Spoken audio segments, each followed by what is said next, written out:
तू जानो पिया धी जन हो, पिया धी जन हो, तब लिहा तू डिसीजन।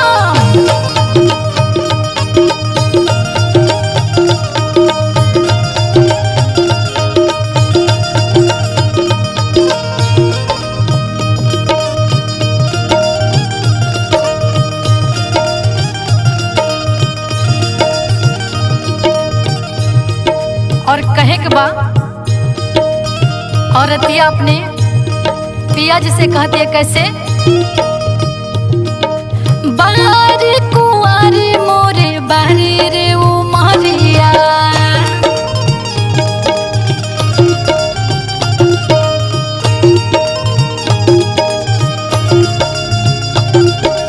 कुछ दिन रहे दाना नई हर नगरिया,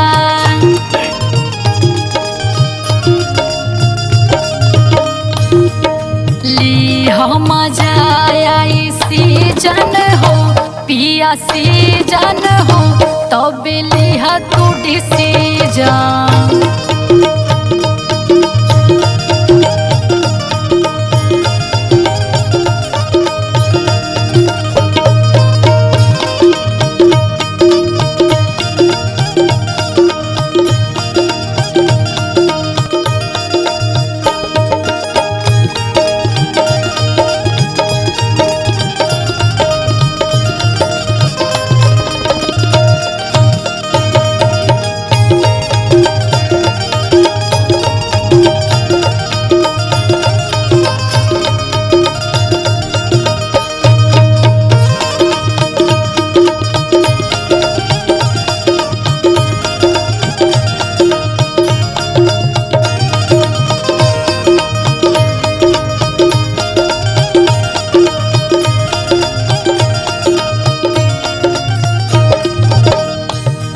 और वो कन्या कहतिया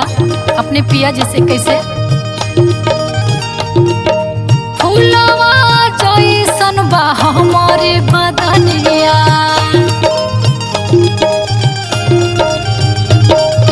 खेल खाए में टूट जाए मोर नथुनिया,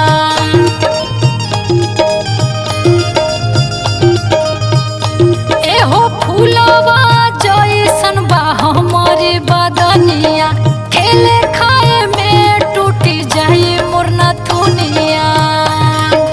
ठीक हुई ओकर जब पोजीशन हो, जब पोजीशन हो, तब लिहा तू डिसीजन।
दूर होए तोहरो ससुफी सन हो,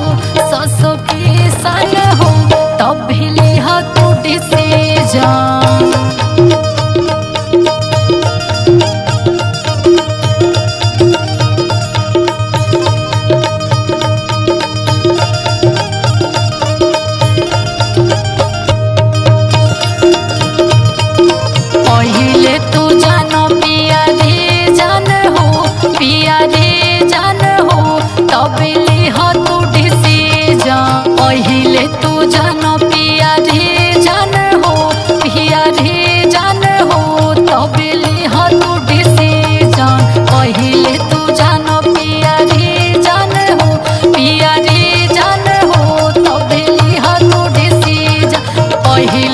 जानो